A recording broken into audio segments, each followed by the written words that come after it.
This is not for sale guys, no. Atong giadto ang oyster farm or the famous oyster farm in Buena Vista, Bohol. So from here, from this highway, it's around I think it is around 2 kilometers. So mao ni ang kuano, ang location.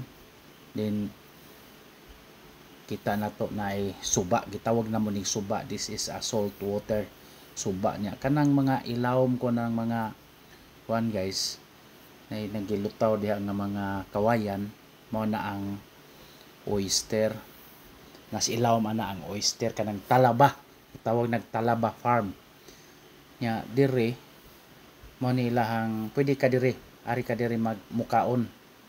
So aside from talaba, na pud sila mga kuan guys, na pwede gitawag og kato mga shrimp, gusto kang balot og mga isda nga kuan. So mubalik tas talaba anang oyster, tag 300 pesos ang kuan, usa ka balde, good for 6 person per balde man guys nya.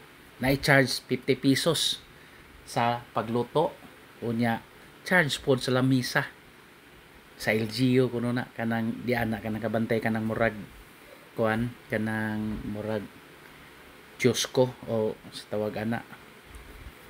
Pero kung moadto ka dito atong nay murag floating boat dito, murag floating restaurant, tag 500 na guys dito.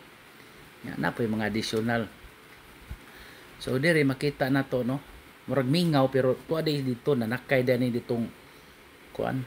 So Buena Vista, no, kana mo na naay daghang mga tao diha gikan adto mga sakyanan diri sa duol.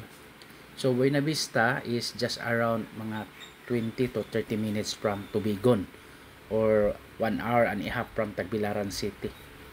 So mao ni siya guys. Naay mga oyster dire.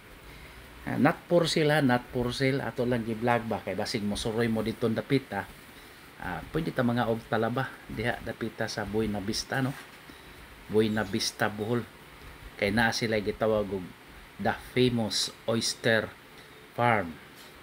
Mao na siya guys. So, ay mga sakyanan diha. Ato lang nang gi kuan. So ato lang pong gihapit og vlog. May lang pod kinsay ganahan mo adto. Okay.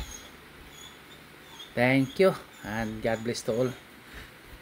Mao na to. Thank you. Salamat.